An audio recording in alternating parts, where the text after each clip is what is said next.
Chapter 1. The Awareness Awakening. From the book Social Savvy, The Inner Game of Human Connection. Studio microphone. We miss more by not seeing than by not knowing. Marcus Aurelius. We live in a world soaked in communication.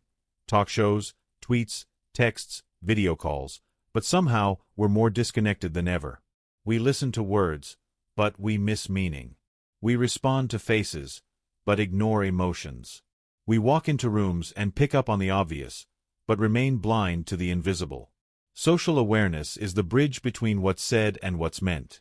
It's what allows you to walk into a room and instantly notice the undercurrents others don't see, the tension in a handshake, the unsaid emotions behind a smile, the real message hiding in silence. And it's not magic. It's not a gift you're born with. It's a skill, a mindset, a conscious shift. And like all powerful skills, it begins with awareness. Magnifying glass tilted left, the lens you use changes what you see. Most people experience life through a filter, one based on habits, fears, assumptions, and autopilot behavior. When you operate this way, you're not really seeing people. You're seeing projections. We assume someone's angry because they're quiet. We take offense at a short reply without realizing the person had a rough morning. We miss opportunities for connection because we're focused on what we're going to say next instead of truly noticing the moment we're in. True awareness begins when we stop assuming and start observing. Think of it like shifting from a blurry lens to one in full focus. You stop moving through interactions on autopilot, and you begin to notice, really notice, everything. The tone, the posture, the tension in someone's voice, the nervous laugh, the forced grin, the moment someone pauses before answering. These are not background noise. They're the real dialogue. Eyes the 3 levels of social attention. To train your awareness, it helps to break it down into levels. Think of them like lenses you can switch between during a conversation or observation. Surface level, the obvious. What are they saying? What's the topic? What's the tone? Are they smiling or frowning? Most people operate only at this level. Context level, the subtext. What's behind what they're saying? What's the emotional energy behind their words? Are their words matching their tone and body language? What's the social context? Are they stressed, performing, hiding, or open? Internal level, your own state. What are you feeling right now? Are you fully present? Are your thoughts coloring how you perceive them? Are you listening or waiting for your turn to speak? The socially intelligent person learns to float between all 3. They listen on the surface, interpret the context, and stay aware of their own internal state.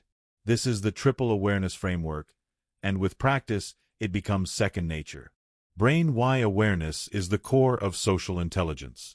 Social intelligence isn't about being charming. It's about being attuned. It's about noticing what others miss, so you can respond in ways that resonate. Awareness leads to empathy. Empathy leads to trust.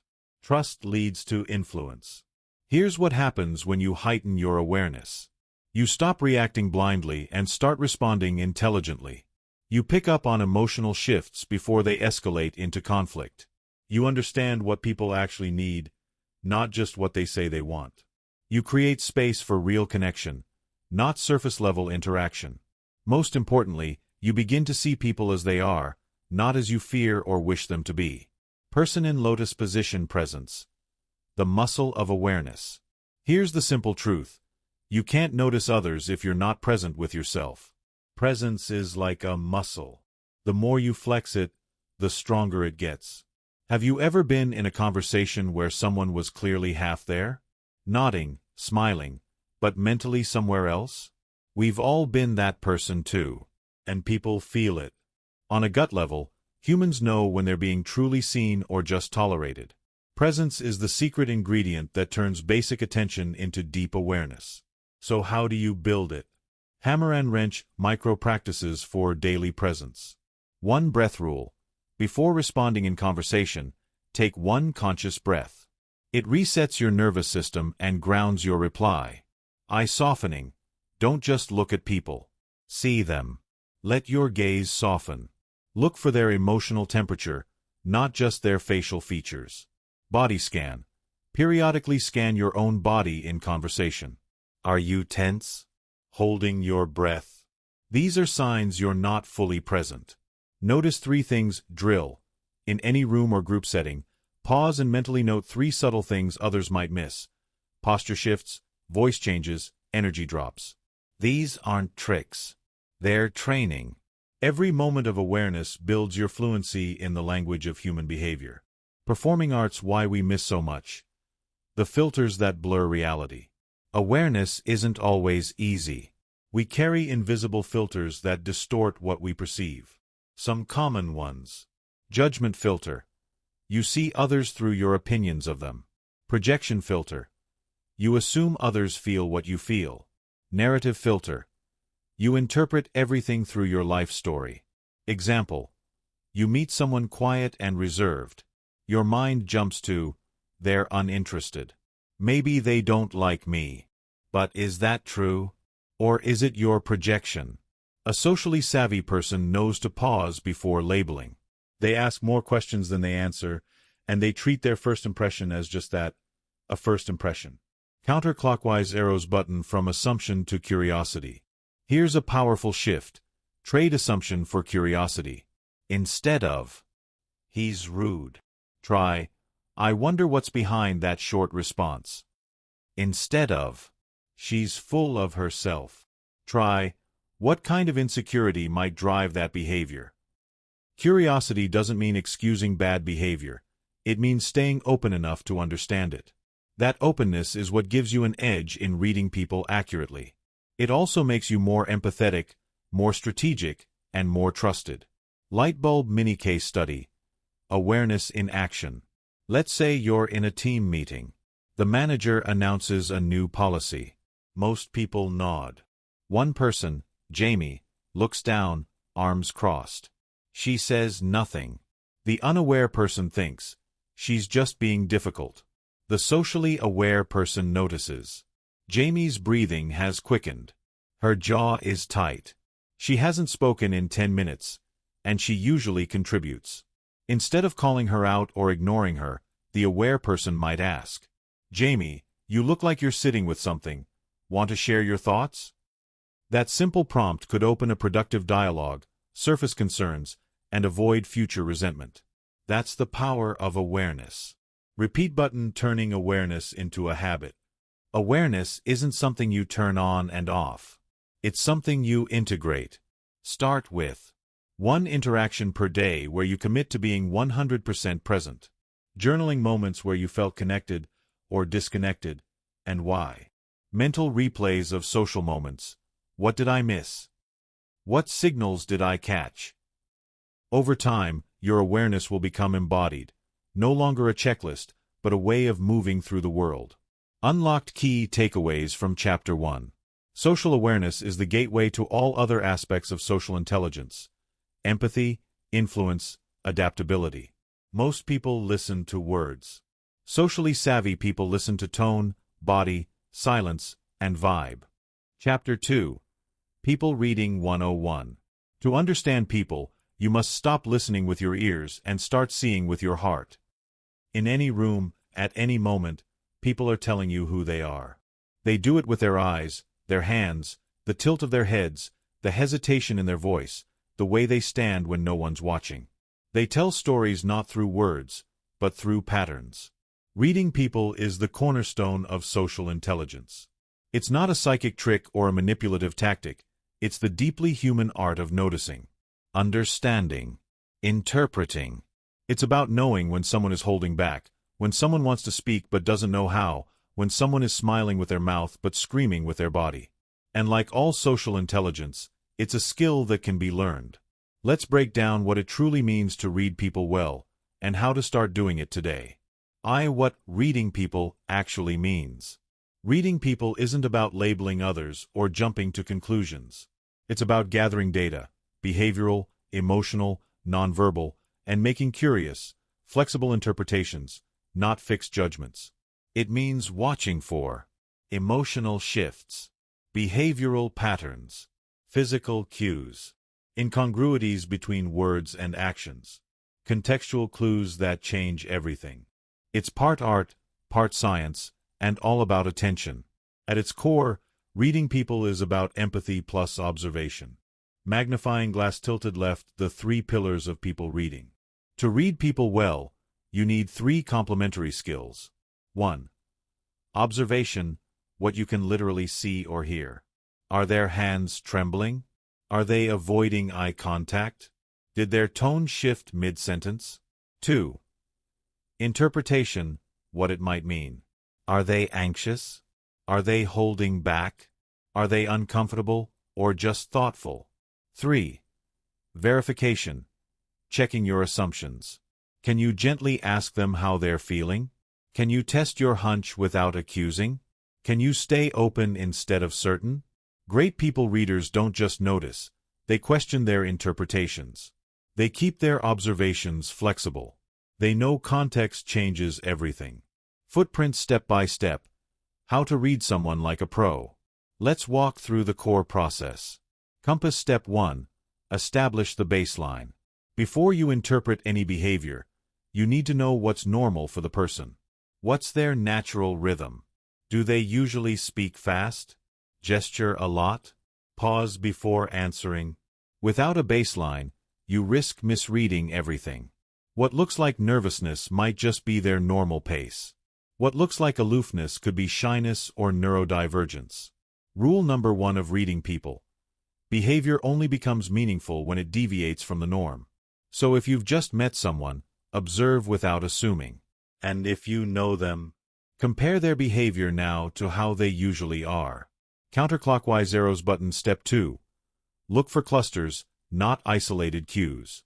1 cue is a maybe. 3 cues in harmony. That's a message. Let's say someone has their arms crossed, is tapping their foot, is giving short answers. Any of those individually might mean nothing, but combined, they likely signal impatience or discomfort.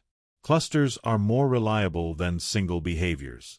Reading people is about pattern recognition. Like putting together a puzzle where the pieces are posture, voice, eyes, hands, and energy. Muted speaker step 3. Watch for incongruence. This is the big one.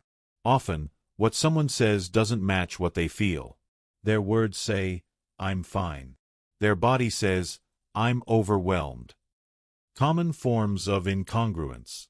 Smiling while frowning with the eyes. Laughing but with a stiff, tight posture. Saying, "I'm excited," in a flat, low-energy tone. Nodding yes while leaning away or shrinking inward. These are emotional red flags, not signs of deception necessarily, but signs of emotional conflict.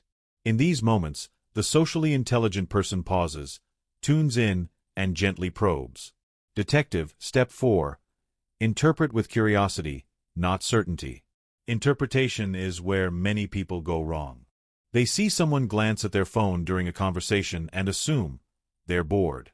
But maybe they're expecting an important message. Maybe they just got bad news. The key is to stay curious. Your observations are clues, not conclusions. Try asking yourself, what else could this mean? What's the emotional state beneath this behavior? What might I be projecting onto them? This mental flexibility is crucial. It keeps you from turning misunderstandings into conflict, or missing signs someone really needs your support. Magnifying glass tilted left, the hidden language of nonverbal cues. Let's explore the most telling, yet often missed, channels of communication. Eye contact. Too much. Might feel intimidating or aggressive. Too little. Could indicate discomfort, shyness, or deception. Shifting glance. Often a sign of internal conflict or searching for words. Pupil dilation. A subconscious cue linked to interest or emotional intensity. But remember, eye behavior can vary wildly by culture, neurotype, and personality. Palms up together, gestures and hands. Open palms. Trust, openness, honesty. Fidgeting or wringing hands. Anxiety or nervousness. Pointing, dominance, control, or aggression, depending on tone. Hands behind back. Guardedness or authority. People often reveal what they're really feeling through their hands before their face catches up. Speech balloon voice and speech patterns. Fast talking, nervous energy or excitement. Slow, deliberate speech, thoughtfulness or emotional weight. Rising intonation, uncertainty or seeking validation. Flat tone, emotional detachment or fatigue. Don't just listen to what they say. Listen to how they say it. Tone often tells more truth than content. Person standing posture and positioning. Leaning in, engagement, interest, curiosity. Leaning away, discomfort, distance, disagreement. Crossed arms, defensive or self-soothing, especially if paired with other signs. Mirroring your posture, subconscious rapport and trust. Also watch how people position themselves in group settings. Who they face, who they avoid, who they subconsciously protect or align with. Light bulb real-world application. The people radar. Let's say you're at a dinner party. You're meeting several new people. Here's how you might use your people radar. You notice one woman laughing often, but her body stays tight and still. Maybe she's performing, not enjoying. You catch a guy glancing at the door every few minutes. He may be uncomfortable or ready to leave. A couple sits close together but doesn't make eye contact once during conversation. Possible tension. You're not judging. You're noticing. Later, when you speak with them, you can adjust your tone, your questions, and your energy based on what you picked up. That's the power of people reading. You meet people where they actually are, not where you assume they are. Warning: common mistakes in reading people. Even seasoned people readers can fall into these traps. 1. Over-interpreting. Seeing meaning in every gesture leads to paranoia. People touch their face, fidget, look away. It doesn't always mean something dramatic. 2. Projecting. If you're anxious, you may assume others are cold or judging you. Self-awareness is key to avoid projecting your internal state onto others. 3. Assuming universality. Not everyone expresses emotions the same way. Cultural background, neurodivergence, trauma history, and personality type all shape behavior. Be careful not to diagnose people based on a single framework. 4. Ignoring context. Behavior makes sense in context.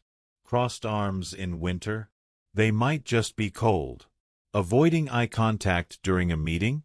Maybe they're overwhelmed, not disrespectful. Brain becoming a social detective, without being creepy. To read people well, think like a detective, not a judge. You observe without forcing conclusions. You let context inform meaning. You gather patterns, not just moments. You stay curious, open, flexible. You're not hunting for secrets. You're building understanding. You're not exposing people. You're meeting them more fully. Compass practical exercises to sharpen your people reading skills. Here are a few things you can start doing immediately. Memo 1. Observation Journal. Pick one interaction a day to reflect on.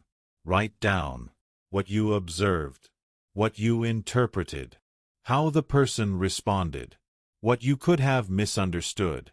Brain 2. Silent watching.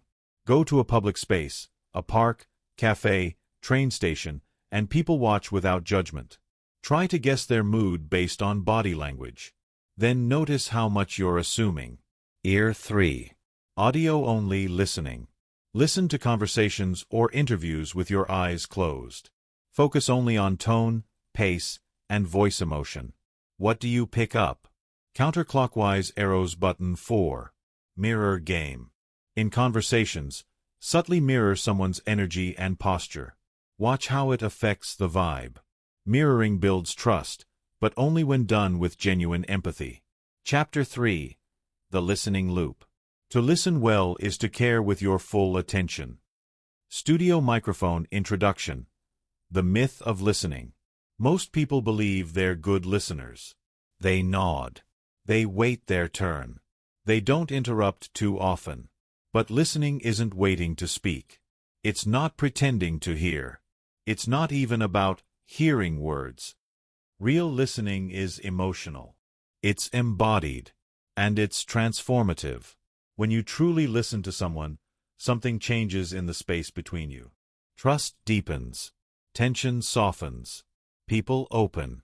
Defensiveness dissolves. Active, empathetic listening is one of the most underrated superpowers in human connection. And in a world of distractions, it's also one of the rarest. Ear-wide listening is the foundation of social intelligence. There is no influence without listening. No leadership. No empathy. No collaboration. No love. Think of any deep, healthy relationship in your life. Friendship, romance, mentorship. Behind every one of them is a foundation of feeling heard. Most people don't want you to fix them. They don't want a lecture or a plan. They want to be understood. They want to feel that their voice has weight. When someone listens with their full presence, they offer that validation. Listening is how you say, "You matter. I see you. I'm here." That moment of being heard can heal, soothe, and inspire more than 1,000 words of advice. Counterclockwise arrows button the listening loop, defined. The listening loop is the natural rhythm of real connection. It has 3 phases. Receive, full body attention to absorb what's being said and unsaid. Reflect, processing and interpreting the message with empathy. Respond, replying with presence, clarity, and emotional resonance. Most people skip the first 2 steps. They hear half a sentence and start formulating their response. They interrupt. They offer advice before understanding. This breaks the loop. And when the loop breaks, so does trust. Let's explore each part of the loop in depth. Small orange diamond step 1. Receive, listening with your whole body. To receive someone's message is to fully show up. Not just with your ears, but with your posture, eyes, energy, and nervous system. White heavy check mark what whole body listening looks like. Stillness. You're not checking your phone, glancing around, or multitasking. Eye engagement. You're looking at them, not staring, but present. Neutral expression. Your face is relaxed, showing curiosity, not judgment. Open posture. No crossed arms. You're physically open to connection. Mental silence. You're not preparing a reply in your head. You're listening now. This kind of listening isn't passive. It's deeply engaged. It takes effort, especially in today's distracted world. But when you do it, people feel it. And they will want to talk to you more. They will trust you more. They will open up in ways they never would to a half-present person. Small orange diamond step 2. Reflect, what are they really saying? Once you've received their message, it's time to reflect. This is where you move from hearing words to understanding meaning. People don't always say what they mean. They don't always know how to articulate their needs. Emotions often come out sideways, through sarcasm, silence, or stories. Your job in this phase is to translate behavior into feeling. Ask yourself, what emotion are they communicating underneath the words? Is there pain, frustration, joy, fear, or insecurity hiding beneath the surface? Is what they're saying aligned with how they're saying it? This doesn't mean you assume. It means you listen with empathy. You sense the emotional texture of their message. And if you're not sure, you can reflect back what you heard, gently. It sounds like that really hurt you. You seem frustrated. Did I get that right? That sounds like a lot. How are you holding up? These reflection questions do 2 things. They let the speaker know you care about their inner world. They give them a chance to clarify or go deeper. And when people feel safe to go deeper, conversations become transformative. Small orange diamond step 3. Respond, with presence and resonance. Only after you've received and reflected do you respond. And your response doesn't have to be brilliant. It has to be real. Too many people respond with solutions, opinions, or platitudes. You just need to stay positive. Here's what I would do. It could be worse. This isn't listening. It's a form of emotional hijacking. Unless someone asks for advice, they're probably not seeking solutions. They're seeking validation, resonance, and support. What to offer instead? Validation. That makes sense. Anyone would feel that way. Empathy. I can't imagine how hard that must be. Presence. A pause. A nod. Eye contact. Stillness. Curiosity. Do you want to talk more about it? The greatest gift you can offer someone isn't a fix. It's a felt sense that they are not alone. Speaker high-volume listening is not equal in every conversation. Let's be clear. Listening doesn't mean you have to be silent all the time. It doesn't mean you suppress your opinions or become passive. There are different types of conversations. Supportive listening. You're listening to help someone process. Collaborative listening.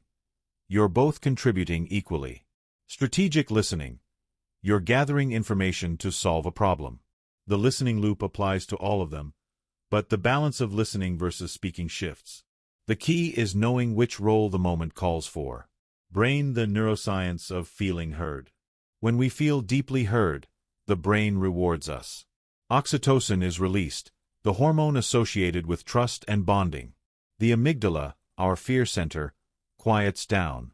Cortisol, stress hormone, drops. This isn't just emotional. It's biological. You can literally calm someone's nervous system by listening well. You become a regulating presence, a safe harbor. That's why therapists, great leaders, and beloved friends all share one trait. They know how to hold space through listening. Warning: common listening traps to avoid. Let's name the traps so you can dodge them in real time. 1. Fix-it mode. Jumping into problem-solving before someone feels heard. Alternative: ask, would you like advice or just a listening ear? 2. Me-tooing. Hijacking the conversation to share your own similar story.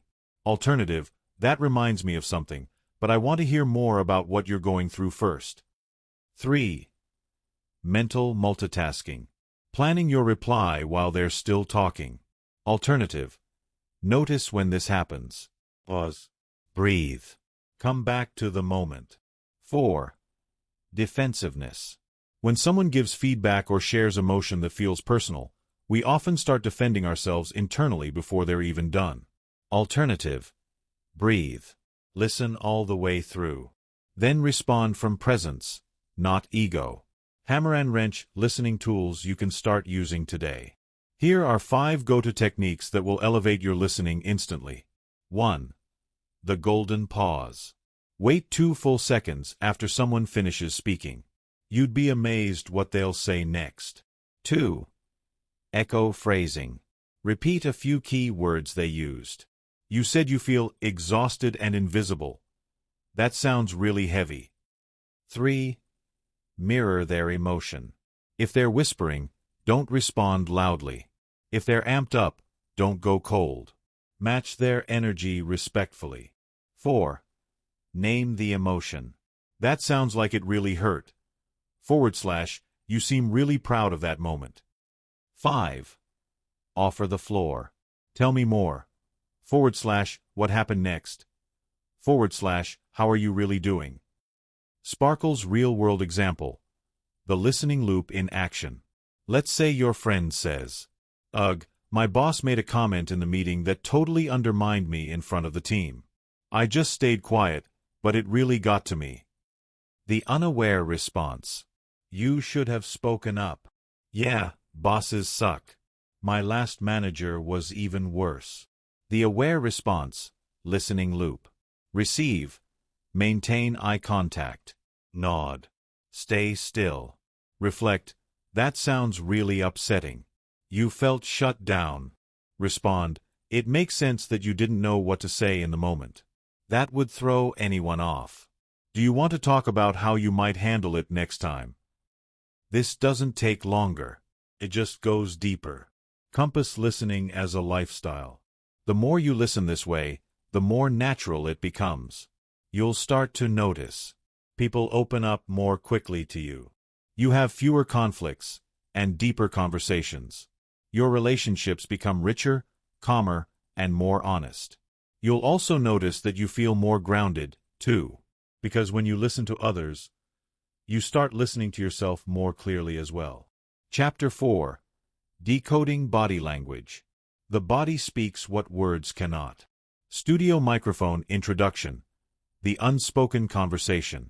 What if I told you that most of what you communicate never comes out of your mouth? When you walk into a room, long before you say a word, people already feel something about you. Before someone opens their mouth, you already have a gut sense of their mood, confidence, or tension. That's body language at work. Nonverbal communication is the foundation of human interaction. In fact, some studies suggest that over 70% of emotional meaning is conveyed through nonverbal cues, posture, facial expressions, gestures, and tone. Yet most of us are barely aware of what our bodies are saying, or what others' bodies are shouting in silence. In this chapter, we'll dive deep into the hidden language of the body. How to read it, how to interpret it, and how to align your own nonverbal signals with authenticity and confidence. Why body language matters more than you think. Have you ever met someone who said all the right things, but something still felt off? Or someone who said very little, but their presence made you feel completely safe? That's body language speaking louder than words. Body language is how we transmit emotion before we're even aware of it ourselves. It's unconscious, instinctive, honest. Words can lie. The body rarely does. And if you're tuned in, you can begin to read the emotional truth beneath the verbal surface. Brain, the science of silent signals. The human brain is wired for nonverbal communication. Long before we had language, we relied on facial expressions, postures, and gestures to convey threats, trust, submission, or affection. That's why a single look from someone can make you feel safe or on edge. It's primal. This system of mirror neurons in our brain allows us to detect emotions and intentions through others' body language, often without consciously realizing it. But here's the twist. While we're all subconsciously affected by body language, very few people learn to consciously read it. That's your edge. Magnifying glass tilted left, the core categories of body language. Let's break down the most revealing nonverbal signals into 5 key categories. 1. Facial expressions. The emotional dashboard. The face is where we reveal the most, and often try the hardest to hide it. There are 7 universal facial expressions found across all cultures.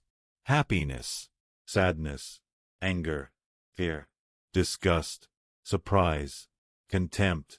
Each of these shows up through specific micro-movements in the eyes, eyebrows, mouth, and forehead. Magnifying glass tilted right, key things to watch for. Tight jaw or pursed lips equals tension, suppression. Furrowed brow equals confusion or frustration. Smile with eyes, Duchenne smile, equals genuine happiness. Smile with just the mouth equals possible social mask. Tip: watch for the first reaction on someone's face. It often reveals their real emotion before they catch it and replace it with a more socially acceptable expression. 2. Eyes, the window and mirror. The eyes don't lie. They leak emotion constantly. They can show interest, boredom, connection, deceit, affection, and they do it in milliseconds. Magnifying glass tilted right, common cues. Prolonged eye contact, interest, confidence, sometimes dominance. Rapid blinking, stress, anxiety. Looking down, submission, guilt, or deep thinking. Side glances, distrust or disengagement. Dilated pupils, emotional arousal, interest.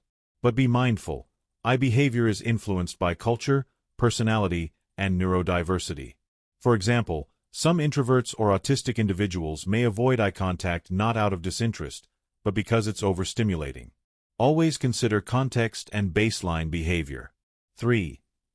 Posture, presence, power, and protection. How someone holds their body is often a direct reflection of their internal state.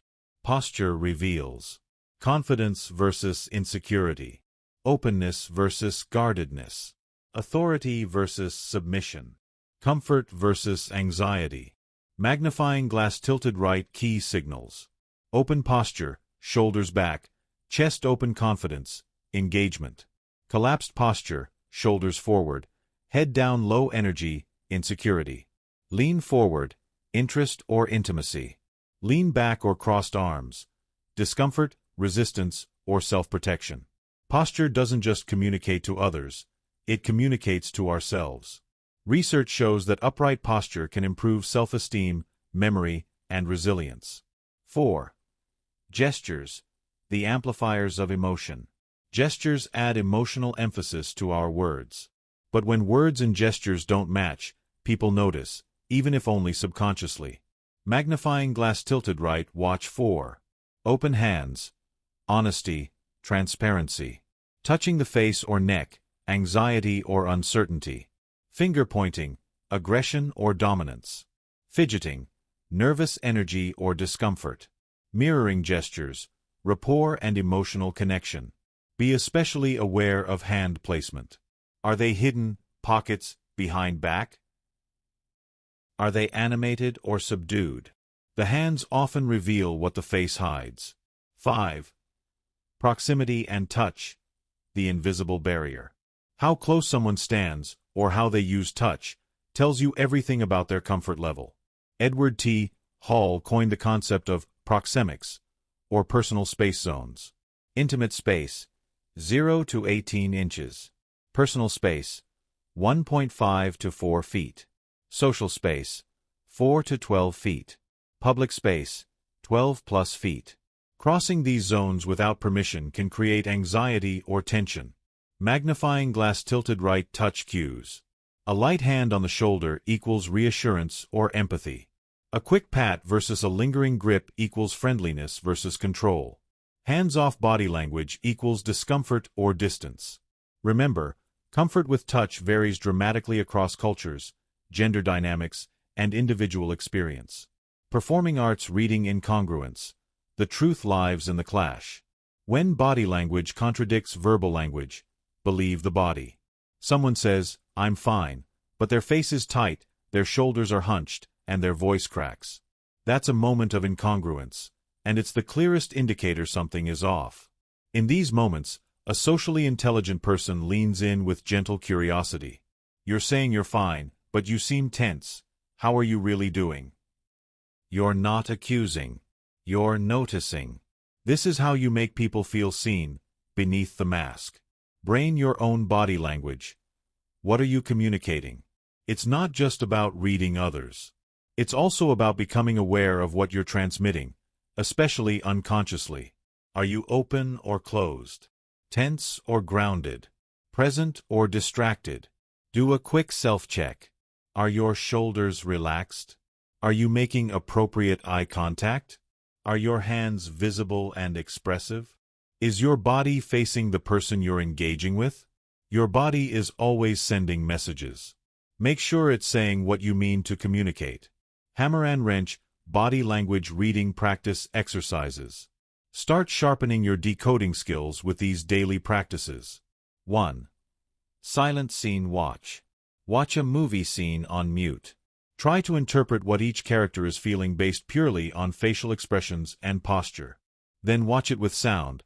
How accurate were your readings? 2. The freeze frame drill.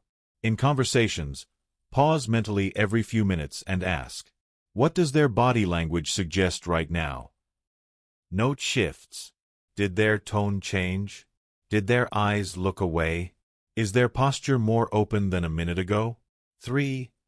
Mirror awareness. Notice how others mirror, or don't mirror, your gestures, energy, and expression. Mirroring equals rapport. Absence of mirroring equals possible disconnect. Warning: body language reading mistakes to avoid. Crossmark 1. Overreading. Not every crossed arm is a defense mechanism. It might just be cold. Don't assign deep meaning to every gesture in isolation. Crossmark 2. Ignoring cultural or neurodivergent differences. Eye contact, touch, or expressiveness varies. Be curious, not judgmental. Crossmark 3. Assuming intent without verification. You might read tension, but that doesn't tell you why. Always stay open and validate your assumptions when appropriate. Chapter 5. Emotional Intelligence in Action. Emotions are not weaknesses. They are data. Studio microphone introduction. Feelings that drive connection. Imagine this. You're in a tense meeting. Someone criticizes your idea, and before you can even stop it, a wave of irritation rises. Your pulse quickens, your tone sharpens, and your next words spark a conflict you didn't intend. Now imagine the same moment, but this time, you notice the irritation as it rises. You pause. Breathe. Choose a calmer response that diffuses tension instead of adding to it. That's emotional intelligence in action. EQ is the invisible skill that shapes how we interact, connect, lead, and love. It's not about suppressing emotions, it's about understanding them and responding intentionally. In this chapter, we'll explore what emotional intelligence really is and what it isn't, why it's the engine behind all social intelligence, how to build emotional self-awareness, regulation, empathy, and resilience. Simple practices to start applying EQ right now. Brain, what is emotional intelligence, really? Coined by psychologist Daniel Goleman, emotional intelligence, EQ, is the ability to recognize your own emotions, understand the emotions of others, manage emotional reactions, navigate relationships wisely and compassionately. It's not about being nice, passive, or agreeable. It's about being emotionally attuned, self-aware, and choiceful in your responses. The 5 core components of EQ are self-awareness, self-regulation, motivation, internal drive, empathy, social skills, communication, influence, conflict resolution. Together, these form the emotional foundation of social mastery. Magnifying glass tilted left 1. Self-awareness. Know thy emotional self. Before you can understand anyone else, you must know yourself. Self-awareness is the ability to recognize your emotional state in real time. Not hours later. Not after you've already reacted. Without self-awareness, we're controlled by unconscious patterns. You might lash out when you feel threatened, shut down when you feel judged, or seek approval when you feel uncertain, without even realizing it. Self-awareness interrupts the autopilot. Try this. Name your emotions throughout the day. I feel tense. I feel energized. I feel defensive. Labeling emotions activates the rational brain and reduces emotional overwhelm. Ask, what's underneath this feeling? Often anger hides fear. Confidence hides pressure. Uncover the root. Track your emotional patterns. When do you feel most reactive? What triggers insecurity or calm? Your emotions are messengers. Listen to them, don't ignore them. Counterclockwise arrows button 2. Self-regulation, responding, not reacting.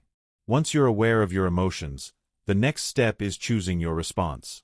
This is the muscle of self-regulation, managing impulses, stress, and emotional spikes without suppressing them. We all get hijacked sometimes, but with practice, you can shift from reactivity to responsibility. Common dysregulation behaviors. Snapping in anger. People-pleasing out of anxiety. Withdrawing when sad or overwhelmed. Passive-aggressive responses. Self-regulation in action looks like taking a breath before replying to criticism. Delaying a heated email until emotions settle. Acknowledging stress rather than denying it. Pausing instead of interrupting. Between stimulus and response, there is a space. In that space is our power to choose our response. Viktor Frankl. That space is where your EQ lives. Red Heart 3. Empathy. Feeling with, not for. Empathy is the heartbeat of social intelligence. It's what allows you to feel someone else's emotions, not to fix them or absorb them, but to understand and connect. There are different types of empathy. Cognitive empathy, understanding someone's perspective. Emotional empathy, feeling their emotion alongside them. Compassionate empathy, wanting to help and respond meaningfully. Without empathy, relationships become transactional. With it, they become transformational. Empathy builds trust, safety, belonging, loyalty. Empathy in action. Listening fully without jumping in with your own story. Saying, I get why that would hurt, instead of, it's not that bad. noticing subtle emotional cues and checking in gently.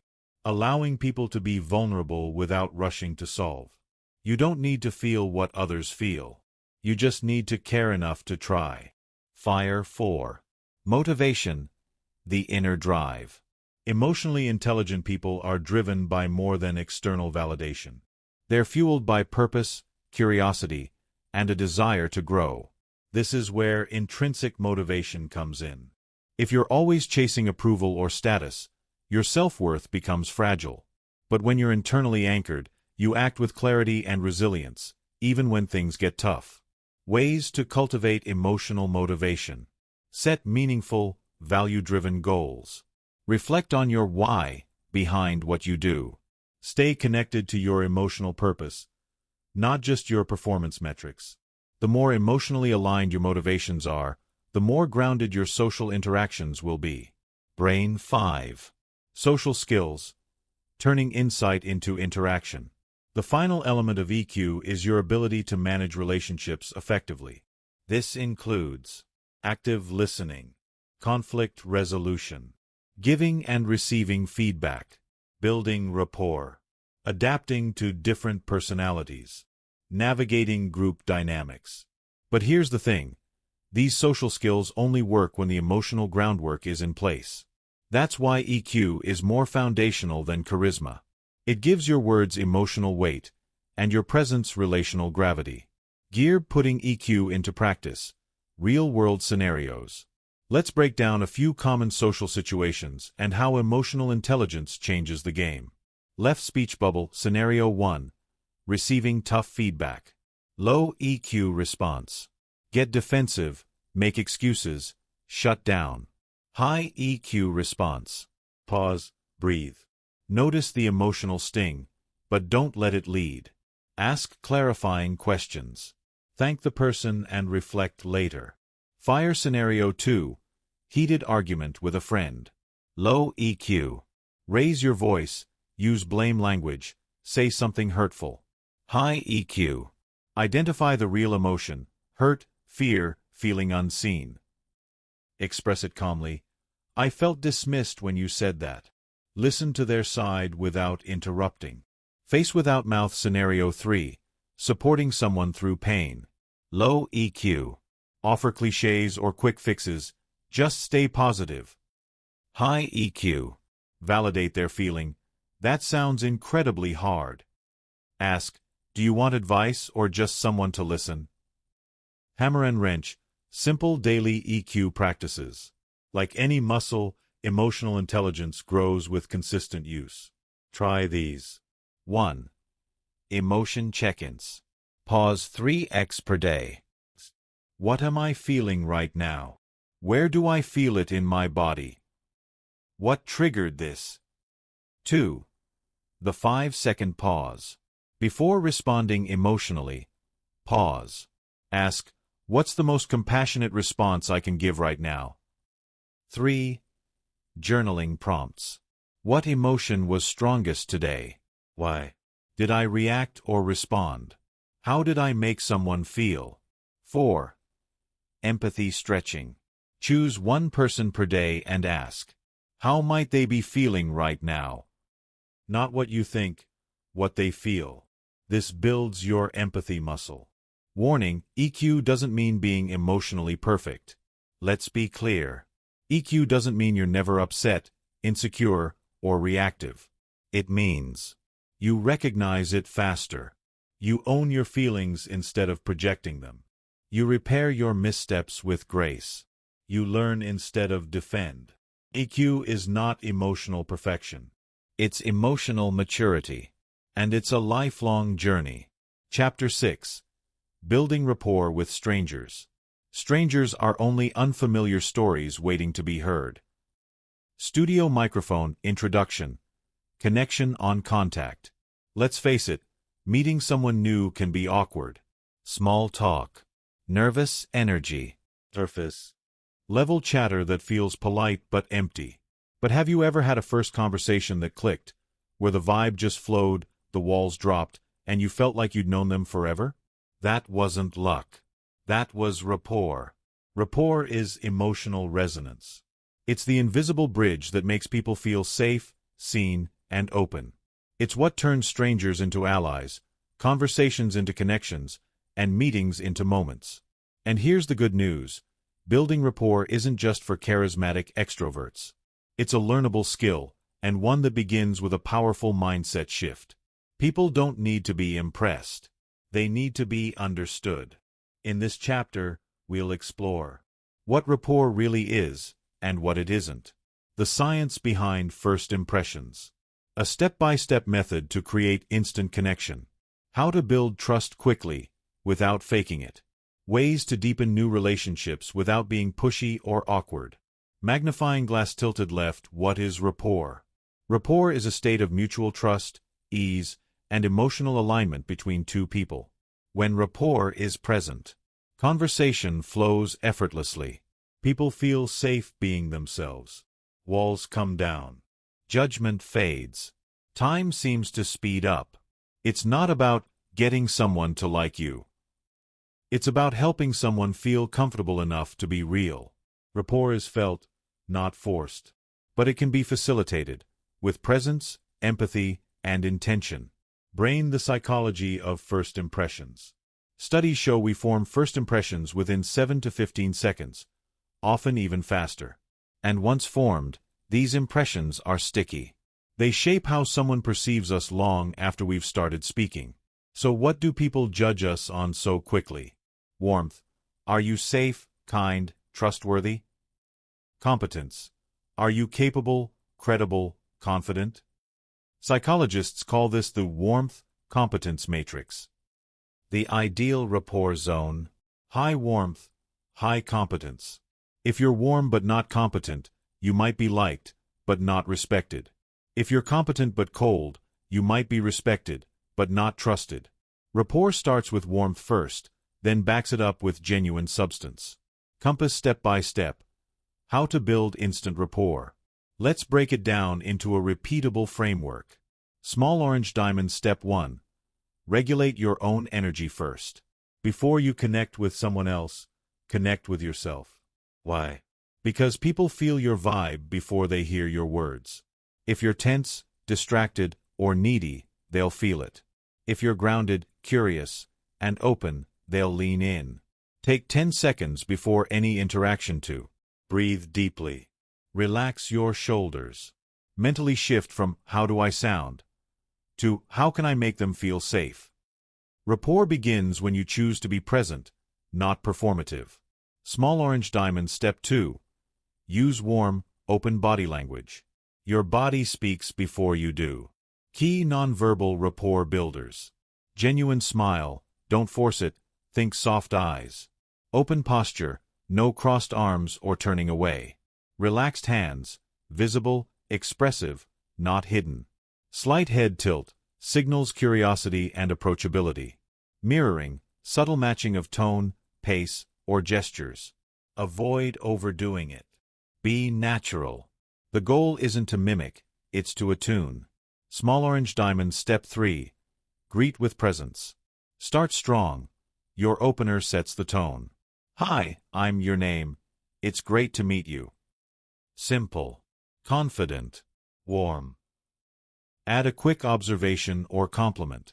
You've got a calm energy. I like that. That's a great shirt. Where'd you get it? I've heard you're someone I need to meet. A genuine, specific compliment early on signals friendliness without flattery. Small orange diamond. Step 4. Find common ground, fast. Rapport deepens when people feel similar to you. Look for shared interests. You're into photography too. Shared contexts.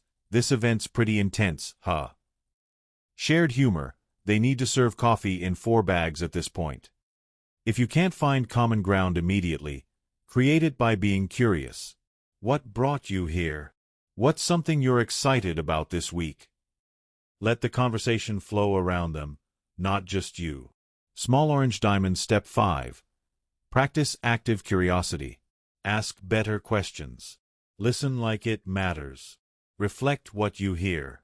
This builds instant rapport because people rarely feel truly listened to. Avoid surface small talk like, What do you do? Where are you from? Try richer, more engaging questions. What's something you love about your work? If you weren't doing what you do now, what would you be doing? What's lighting you up lately? Pro tip: use their name in conversation. It creates psychological closeness and trust. Small orange diamond step 6. Match their energy without copying. If they're quiet, slow-paced, and thoughtful, don't steamroll them with high-volume extroversion. If they're excited and animated, don't respond like a monotone wall. This doesn't mean being fake. It means being flexible enough to meet someone where they are. Matching energy helps people feel validated, comfortable. Over time, rapport helps them rise into shared energy with you. Small orange diamond step 7. Share a piece of yourself. People connect with humanness, not perfection. Once the conversation has some flow, offer a quick personal share. I've always been a little awkward at networking events, but I love real convos like this. I'm obsessed with psychology. I probably read too much about how people work. This builds reciprocity. When you're open, people feel safe to open up too. But keep it light. Oversharing too soon can feel heavy. Think vulnerability, not vulnerability dump. Brain the chemistry of connection. What happens when rapport builds? Your brain releases oxytocin, the bonding hormone. Trust increases. Defensiveness drops. Communication flows more easily. But it's not about manipulation. It's about creating safety. Rapport is a gift you give, not a trick you play. Handshake: what not to do when meeting someone new. Let's steer clear of common rapport killers. Crossmark: trying too hard. Overeagerness or forcing a connection feels inauthentic. Crossmark: interrupting or one-upping. Let them finish. Don't turn their story into a springboard for yours. Crossmark: monologuing. Keep it a dialogue. Ask questions. Make room. Crossmark: generic scripts. Ditch robotic phrases like, "What do you do for a living?" for more thoughtful engagement. Rapid rapport in different settings. Adult briefcase at work. Begin meetings with a quick human check-in. Share small personal wins to build trust. Ask colleagues how they're really doing. People holding hands, networking, or events. Go in with a people first, agenda second mindset. Focus on quality of conversations, not quantity of contacts. Follow up with something personal you remember. Shopping bags, everyday encounters. Compliment someone's style or energy. Make eye contact and smile at the cashier. Say, "Thank you," like you mean it. Rapport isn't just for important moments. It's a way of being in the world. Counterclockwise arrows button: how to deepen new connections. Initial rapport opens the door. But to build a relationship, you have to follow through. Send a thoughtful message or voice note after a good convo. Share a relevant article or idea they might appreciate. Suggest a casual coffee or lunch if it feels mutual. Stay connected, but don't chase. Give space. Be real. Let the connection grow naturally. Chapter 7. Effective Communication Strategies. The art of communication is the language of leadership. James Humes. Studio microphone introduction. The power of clear communication. Picture this. You're in a meeting with a colleague, discussing an important project. You've done your research, you know what needs to be said, and yet, the words don't seem to come out right.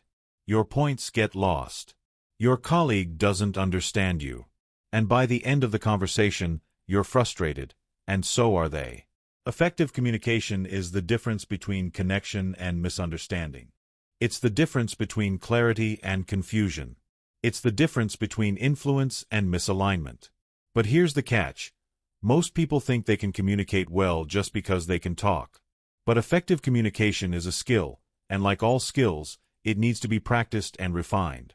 In this chapter, we'll explore what effective communication really looks like, how to express yourself clearly and authentically, ways to structure your thoughts and ideas for maximum impact, how to listen as much as you speak, and why that's crucial, The top mistakes people make in communication, and how to avoid them.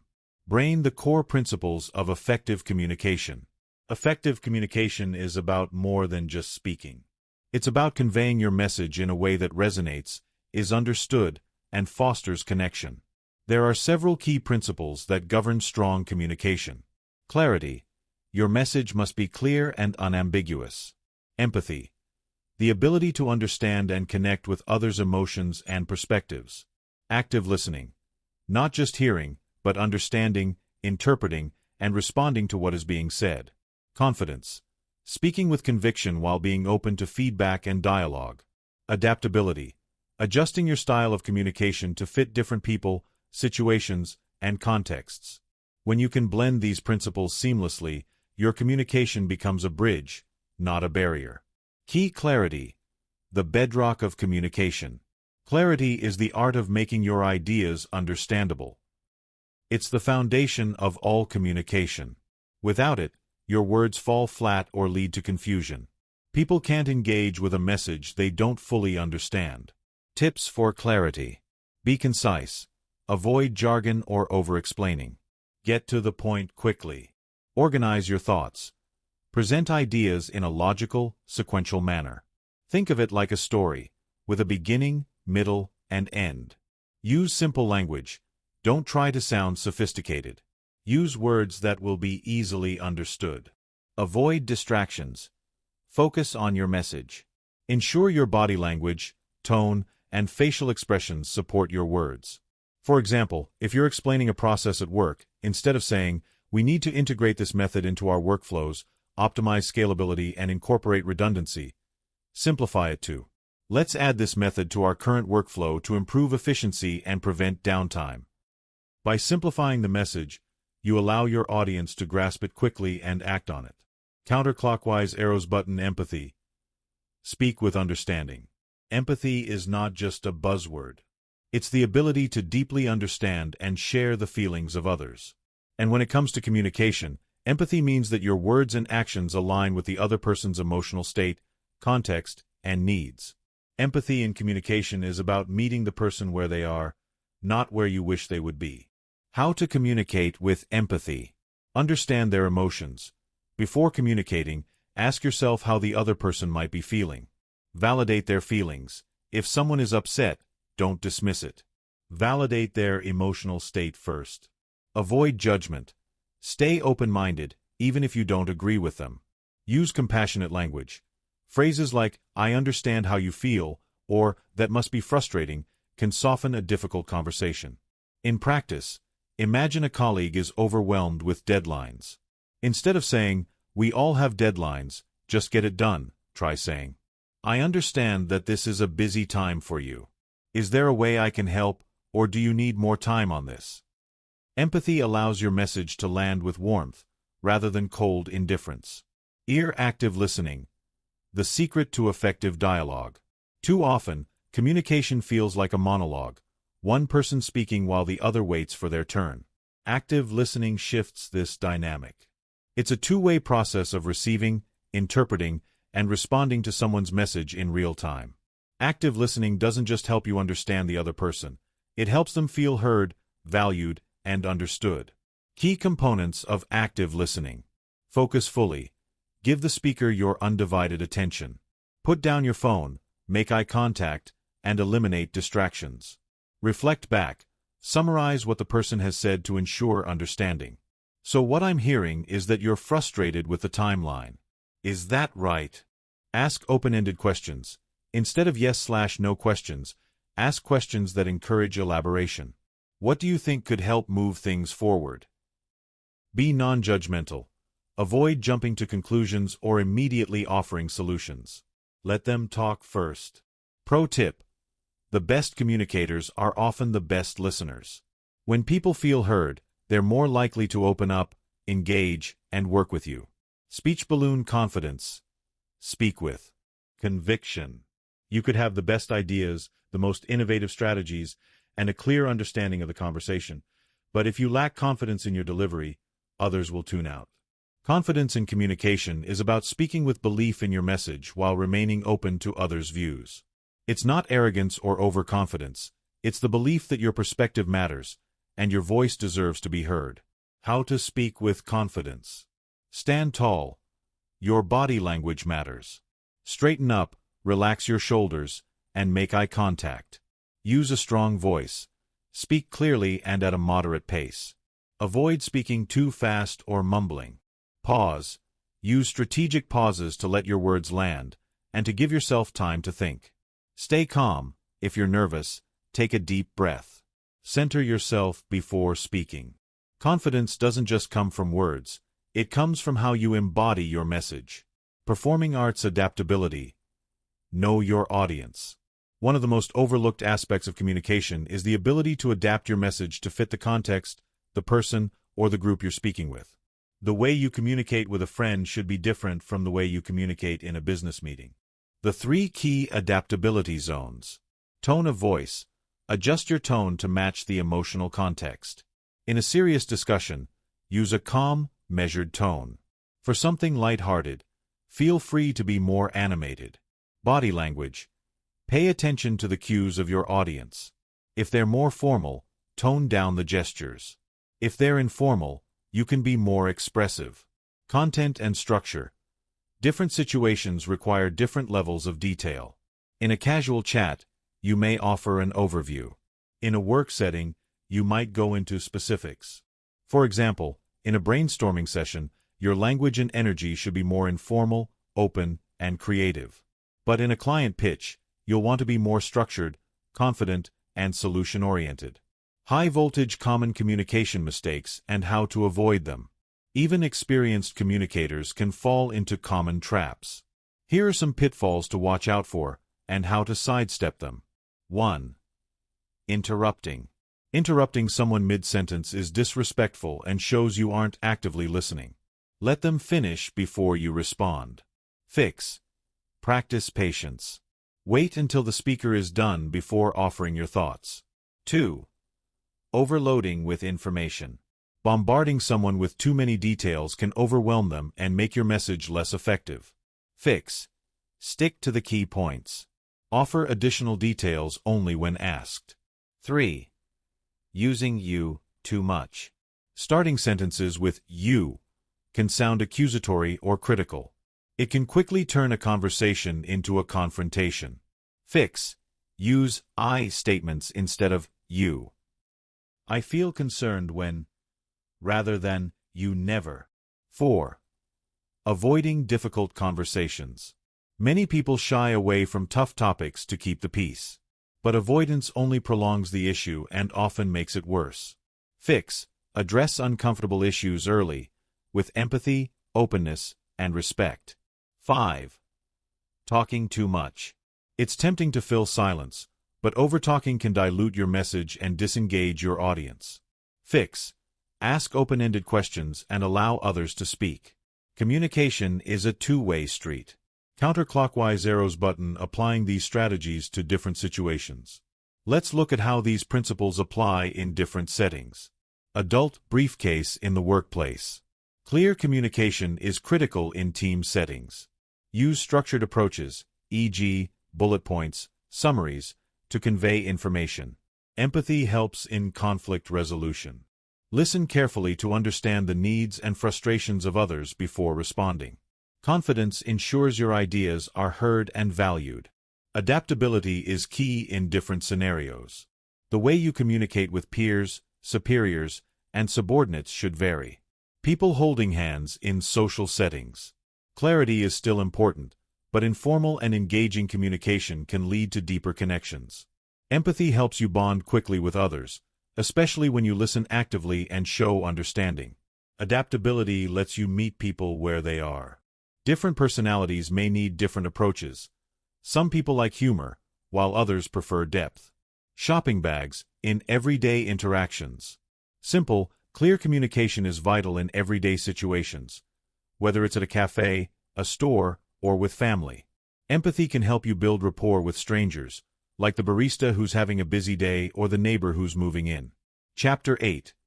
Navigating different personality types. People are not their personalities. They are expressions of their true selves in a given context. Understanding their personalities is the key to truly seeing them.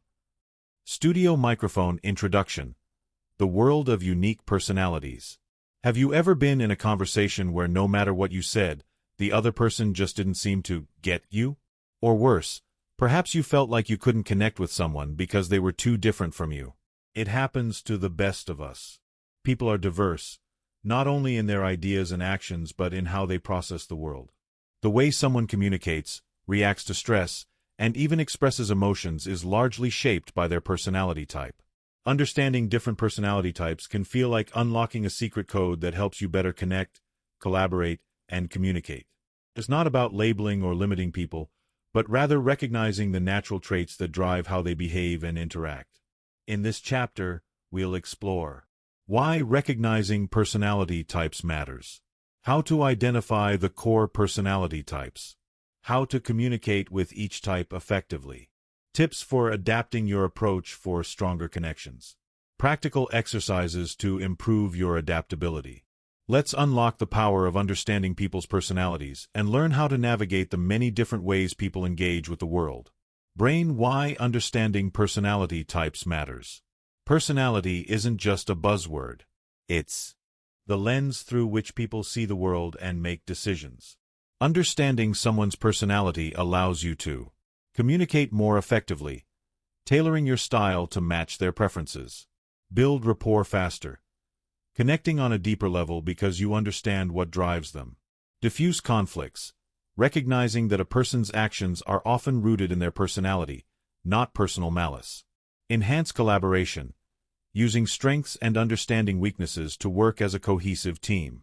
Imagine walking into a room full of people, each with their own unique personality. Understanding their traits gives you a framework for knowing how to approach them, speak with them, and create alignment. You become not only a better communicator but a more compassionate human being. Key: the 4 major personality types. While every individual is unique, psychologists have often broken personality traits down into several broad types. One common framework is the 4 personality types based on the Myers-Briggs Type Indicator, MBTI, which includes the thinker, analytical type; the feeler, empathetic type; the doer, action-oriented type; the reformer, strategic type. Each type has distinct characteristics, preferences, and communication styles. 1. The thinker, analytical type. Traits: logical, detail-oriented, objective, methodical. Needs: information, structure, clarity, accuracy. Challenges: overthinking, difficulty expressing emotions, may seem detached or cold. The thinker thrives on facts, reason, and evidence. They excel in environments where precision, clarity, and logical structure are important. They appreciate well-organized thoughts and expect clear, rational communication. Their focus is on getting things right. How to communicate with thinkers. Be clear and concise. Stick to the facts and avoid unnecessary details. Respect their need for time to process. Don't rush them for an answer. They often need time to consider all angles. Appeal to logic. Present your ideas with evidence and structure. Avoid emotional or abstract arguments. Avoid personal anecdotes. Thinkers tend to prioritize logic over emotional context, so focus on practical outcomes. Example: if you're working with a thinker on a project and you need to address a challenge, start with, "Here's the data I've gathered, and these are the key variables that affect our solution. Based on the evidence, I suggest we do X." This helps the thinker feel confident that your approach is based on solid reasoning. 2. The feeler, empathetic type. Traits: warm, compassionate, sensitive, emotionally aware. Needs: connection, understanding, affirmation. Challenges: oversensitivity, emotional overwhelm, sometimes indecisive. The feeler is deeply in touch with their own emotions and the emotions of others. They value harmony and are typically more attuned to interpersonal relationships. Feelers are motivated by the desire to help and connect, and they thrive in environments where emotional expression and empathy are valued. How to communicate with feelers. Be sincere. Feelers can easily detect when someone is being insincere or superficial. Acknowledge their emotions. Start by empathizing with their feelings and validating their experiences. Use positive language. Focus on the emotional impact of a situation and express understanding. Avoid being overly logical or critical. Feelers may feel hurt if you approach them with too much criticism or without considering their emotional state. Example: if you're giving feedback to a feeler, it could sound like, "I understand that this situation might be upsetting, and I can see how much effort you've put into this. Let's work together to find a solution that supports both your needs and the team's goals." This approach acknowledges their emotional state while also addressing the issue at hand. 3. The doer, action-oriented type. Traits: energetic, decisive, goal-oriented, confident. Needs: results, efficiency, independence. Challenges: impatience, sometimes ignoring feelings or details, can be too driven. The doer is results-focused and thrives in fast-paced environments where action is the priority. They like to get things done quickly and effectively. Doers are often confident and driven, pushing themselves and others toward achieving goals. How to communicate with doers. Be direct and to the point. Don't waste time with fluff. Get to the goal or outcome quickly. Use action-oriented language. Focus on the task and next steps. Respect their time. Doers dislike prolonged discussions and prefer brief, efficient conversations. Avoid indecisiveness.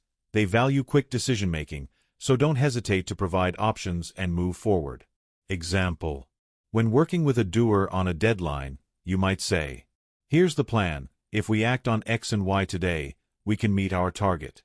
I'll handle the details while you focus on implementing." This shows you respect their need for efficiency while clarifying roles and responsibilities. 4. The reformer, strategic type. Traits: visionary, big-picture thinker, disciplined, values-oriented. Needs: purpose, structure, improvement, autonomy. Challenges: perfectionism, overthinking, difficulty delegating. The reformer is driven by a desire to improve systems, processes, and ideas. They are often motivated by values or a sense of duty to make the world a better place. Reformers are strategic, often focusing on long-term outcomes and looking for innovative ways to improve situations. How to communicate with reformers. Align with their values. Understand what drives them and frame your ideas around shared principles. Provide structure. Reformers appreciate clarity and organization in the way information is presented. Be patient. They may take time to reflect on decisions and want to ensure every detail is aligned with their vision. Encourage autonomy. Reformers often work best when given freedom to implement their ideas in their own way. Example: if you're collaborating with a reformer, you might start by saying, "This solution aligns with our mission to increase efficiency while maintaining quality standards. Here's how we can break it down to ensure we meet our strategic objectives." This appeals to their sense of purpose while outlining a clear, organized approach. Seedling adapting to different personalities. Building deeper connections. While we've explored 4 key personality types, most people are a blend of these traits. Understanding these types, however, provides a helpful framework for adapting your communication and approach to others' preferences. Here are some strategies for adapting effectively. 1. Flexibility in approach. Assess the other person's personality type early in the conversation. This helps you choose the right approach to engage them. If you're speaking with a feeler, try to be emotionally open. If you're speaking with a doer, focus on results and action. 2. Empathy and active listening. Active listening is crucial for understanding not only the content but the emotional context of what the other person is saying. This allows you to respond appropriately. Understand that doers might appreciate brevity, while feelers will need emotional validation. 3. Be open to feedback. Don't be afraid to ask how someone likes to communicate. A simple, "What's the best way for us to work together on this?" can go a long way in creating mutual understanding. Hammer and wrench, practical exercises to enhance your ability to adapt. 1. Personality type observation. The next time you meet someone new, observe their behavior. What do they focus on? Are they driven by logic, thinker? Emotion, feeler? Action, doer? Purpose, reformer. Use the insights to adjust your approach. 2. Role-play scenarios. Pair up with a friend or colleague and role-play different conversations with each of the 4 personality types. Take turns being the thinker, feeler, doer, and reformer to practice adapting your communication style. 3. Personality type quiz. Take a quiz, like the MBTI or Big 5 personality test, to better understand your own personality. Then, reflect on how your personality type might influence your communication style. What adjustments do you need to make when engaging with different types? Chapter 9. Conflict Resolution Techniques. The greatest conflicts are not between 2 people, but between one person and their emotions. Studio microphone introduction. Conflict, a natural part of human interaction. Conflict is inevitable. Whether it's at work, in relationships, or in casual interactions, disagreements arise. Different perspectives, emotions, and needs create friction. The real challenge, however, is not avoiding conflict, but knowing how to handle it when it arises. Think about the last time you were in a heated conversation. Did you shut down, become defensive, or lash out? Or did you remain calm, curious, and empathetic, seeking resolution? The way we respond to conflict defines the quality of our relationships. Do we turn it into a fight? Or do we use it as an opportunity to grow closer, understand each other better, and solve problems together? In this chapter, we'll explore why conflict arises in the first place, how to understand the root causes of conflict, key strategies for navigating and resolving disagreements, how to turn conflict into a constructive conversation, the importance of maintaining emotional regulation during tense situations, brain why conflict happens, the root causes. Before diving into solutions, it's essential to understand why conflict occurs. It's not always about right versus wrong or good versus bad. More often than not, conflict arises because of unmet needs, misunderstandings, or emotional triggers. Common causes of conflict. Differing perspectives. Everyone sees the world through their own lens, shaped by experiences, values, and beliefs. Disagreements often arise when 2 people have conflicting views on a situation or issue. Unmet needs. Whether it's a need for recognition, support, fairness, or respect, when our emotional needs are not met, we often act out in ways that lead to conflict. Poor communication. Miscommunication, assumptions, or lack of clarity can easily lead to frustration and confusion. Sometimes we assume others know what we mean when we don't express ourselves clearly. Emotional triggers. Certain words, actions, or situations can trigger deep-seated emotions such as fear, anger, or insecurity. When triggered, our emotional responses often override rational thinking, leading to conflict. Power struggles. Conflicts often arise when 2 individuals vie for control or influence. This is common in leadership situations, relationships, and group dynamics. By understanding these underlying causes, we can begin to approach conflict more compassionately and effectively. Speech balloon: the foundation of conflict resolution, active listening and empathy. The first step in resolving conflict is to listen deeply, not just to the words, but to the emotions beneath them. Most people enter conflict with the intention to speak, but the key to resolution lies in listening. Active listening is the practice of fully focusing on the speaker, acknowledging their emotions, and responding thoughtfully.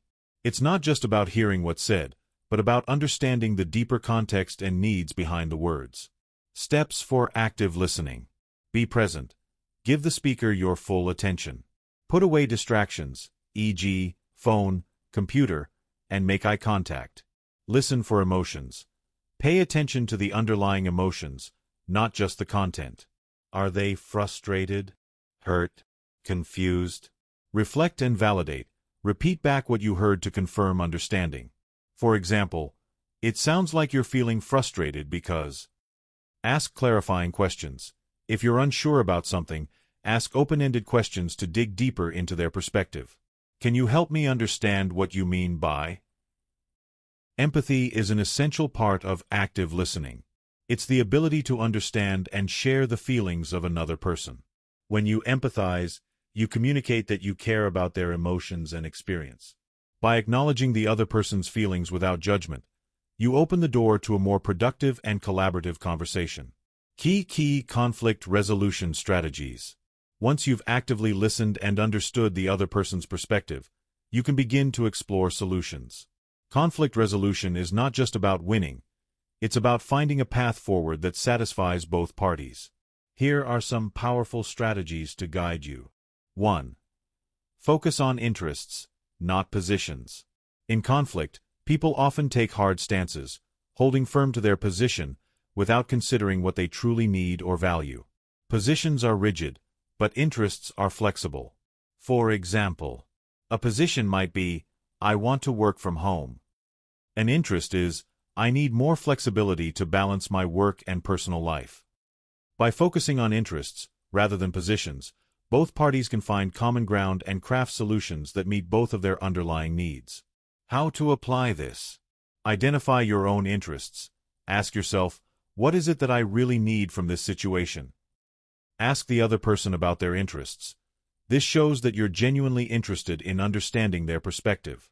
Look for win-win solutions. Brainstorm together for solutions that fulfill both parties' interests. 2. Use I statements, not you statements. One of the quickest ways to escalate a conflict is to point fingers and use accusatory language. You never listen, or you always do this, puts the other person on the defensive and makes them less likely to be receptive to your concerns. Instead, use I statements to express your feelings without blaming the other person. I feel unheard when I'm interrupted. I feel frustrated when I don't have all the information. By owning your emotions and experiences, you invite a more open and compassionate conversation. 3. Find common ground. Even in the midst of conflict, there are always areas of agreement. Finding common ground helps bridge the gap between differing perspectives and builds a foundation for resolution. Look for shared values. We both want what's best for the team. Shared goals. We both want to make this project succeed. Common experiences. We both feel overwhelmed by the workload. Once you identify common ground, you can build on it to find a solution that works for everyone. 4. Take responsibility and apologize when necessary. In any conflict, both parties have a role to play. Even if the issue is primarily someone else's fault, taking responsibility for your part shows maturity, accountability, and respect for the other person's perspective. Sometimes, this may involve offering a sincere apology. A good apology isn't about just saying, sorry. It's about acknowledging the impact of your actions and showing genuine remorse. I'm sorry for raising my voice earlier. I know that made things tense, and I regret it. I apologize for not listening to your concerns. I can see how that frustrated you. Taking responsibility and apologizing shows that you are open to growth and resolution, not just to being right. 5. Agree to disagree. Not all conflicts have a clear winner or solution. Sometimes, the best way forward is to agree to disagree. This doesn't mean giving up or avoiding resolution. It means acknowledging that some differences may not be reconcilable at the moment. In these cases, focus on respecting differing opinions. Understand that it's okay to see things differently. Finding areas of collaboration. Even if you don't agree on everything, there may be aspects where you can collaborate or compromise. Maintaining respect. Disagreeing doesn't mean disrespecting the other person. By agreeing to disagree, you preserve the relationship while recognizing that conflict can sometimes be resolved with mutual respect, not agreement. Collision dealing with emotional escalation. In the heat of conflict, emotions can quickly escalate, leading to shouting matches, defensiveness, or even withdrawal. Managing your emotions, and helping the other person manage theirs, can turn a volatile situation into an opportunity for growth.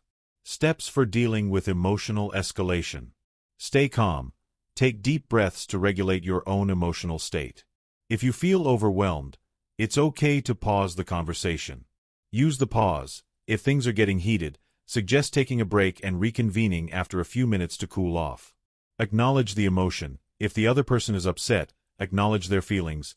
I see this is really frustrating for you. Let's take a step back and figure out how to move forward. Offer solutions, not criticism. Instead of focusing on what went wrong, Focus on finding ways to improve the situation moving forward. Flexed biceps, the importance of emotional regulation. Conflict is a natural part of life, but how we handle it determines the outcome. The more emotionally regulated we are, the more effectively we can communicate, listen, and resolve differences. Tips for maintaining emotional regulation. Practice mindfulness. Take a few moments before engaging in conflict to center yourself. This helps keep emotions in check. Self-soothing techniques. Deep breathing, progressive muscle relaxation, or visualizing a calm place can help you stay grounded. Reframe the situation. Instead of seeing the conflict as an attack, see it as an opportunity for growth, understanding, and connection. The goal is not to suppress your emotions, but to manage them so they don't control the conversation. Seedling, turning conflict into opportunity.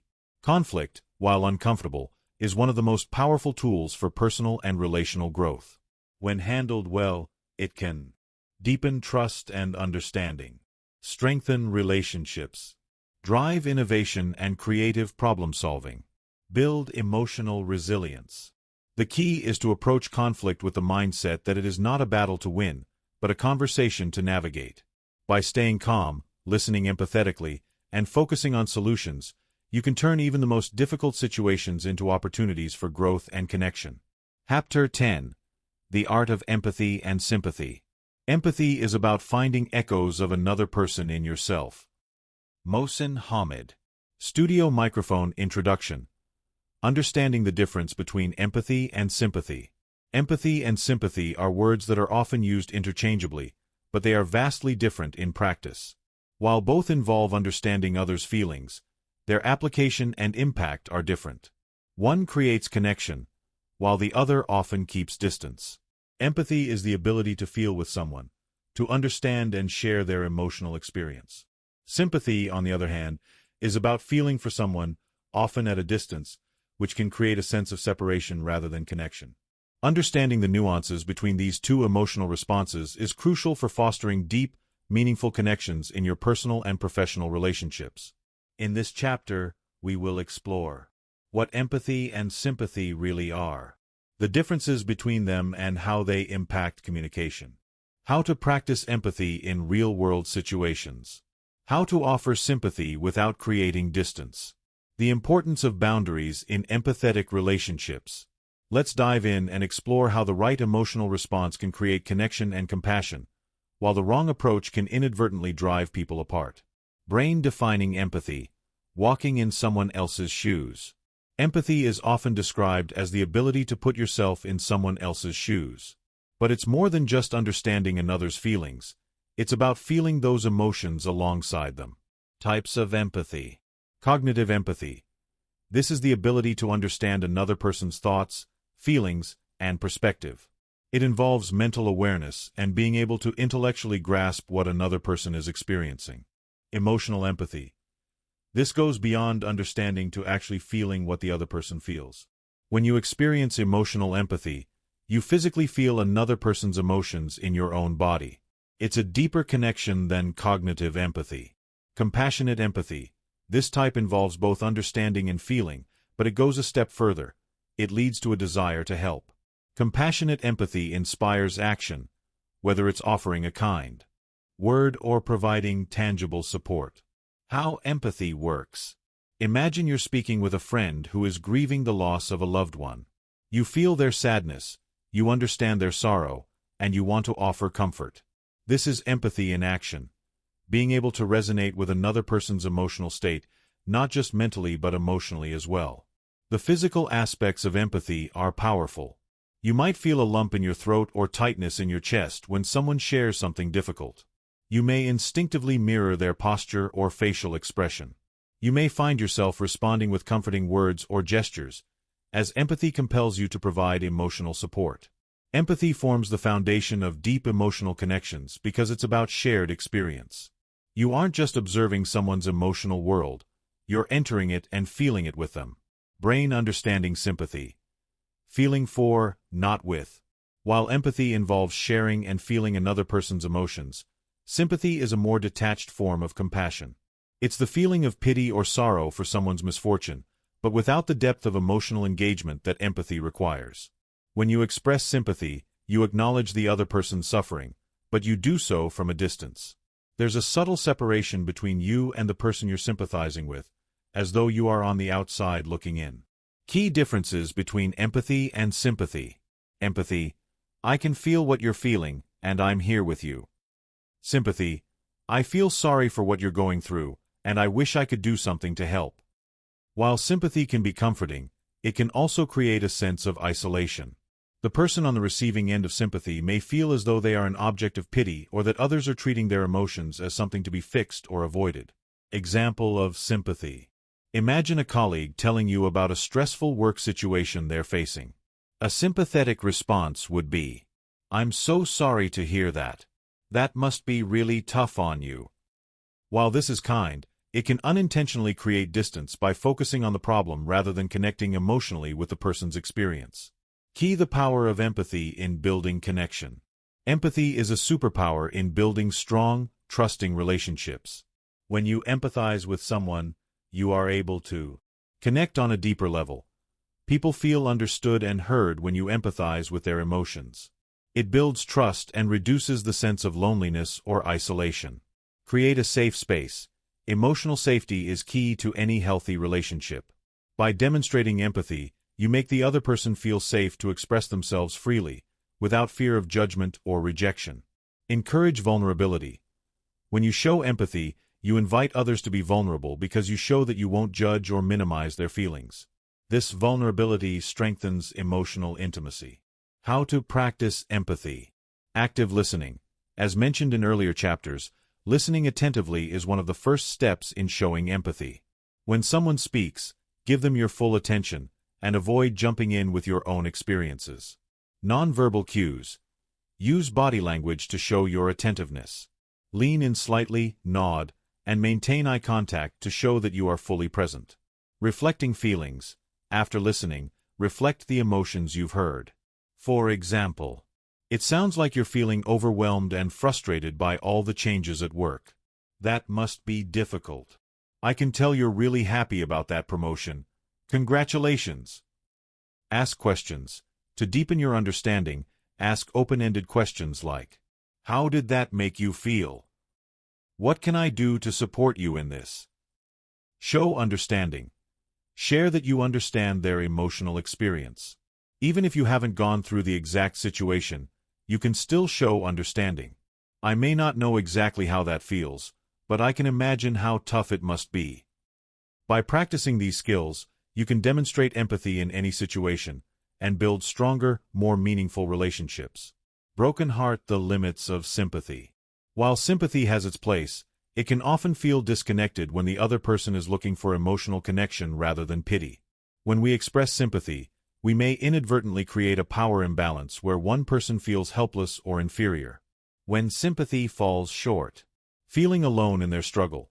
Sympathy can leave someone feeling like an object of pity, rather than an equal participant in a shared emotional experience, implying that the person needs fixing.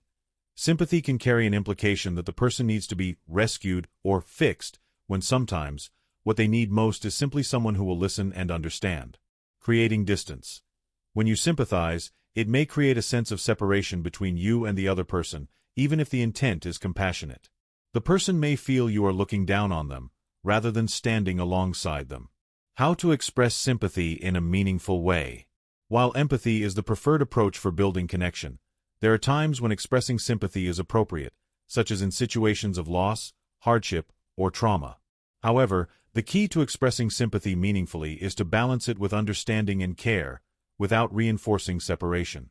For instance, instead of simply saying, "I'm sorry for your loss," try adding, "I can't imagine what you're going through, but I'm here for you." This acknowledges their experience without creating emotional distance. Maintaining boundaries while practicing empathy.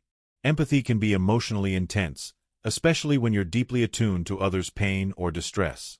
If you're not careful, empathy can lead to emotional burnout or compassion fatigue, the feeling of being overwhelmed or drained by the emotions of others. How to protect your emotional well-being. Recognize emotional overload.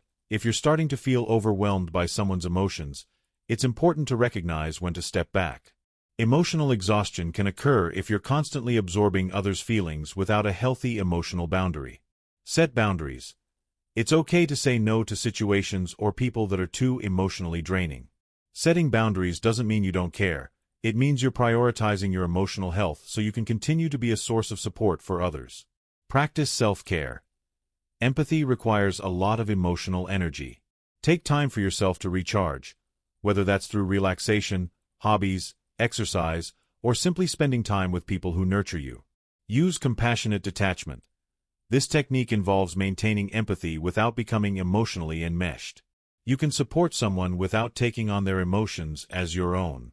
Lightbulb conclusion. Empathy as a tool for connection and compassion.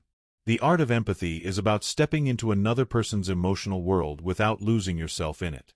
It's about connecting with others through shared emotional experiences, validating their feelings, and offering support without judgment or distance. While sympathy has its place, empathy is the deeper, more transformative tool for building strong, authentic relationships. By practicing empathy, you create deeper emotional bonds, foster understanding and trust, encourage vulnerability and openness, maintain emotional regulation and healthy boundaries. The true beauty of empathy lies in its ability to transcend difference and create a space where we can truly see one another. By mastering empathy, you unlock the potential for connection and compassion in every interaction, whether it's with a colleague, a friend, or a loved one. Brain Chapter 10 Takeaways. Empathy is about feeling with someone. Sympathy is feeling for them. Cognitive empathy is understanding another's perspective. Emotional empathy is feeling their emotions. Compassionate empathy leads to action. Sympathy can create distance and imply pity, whereas empathy fosters connection and emotional safety. Boundaries are essential when practicing empathy, as emotional overload can lead to burnout. Practice active listening, nonverbal cues, and emotional reflection to build empathy in all your relationships.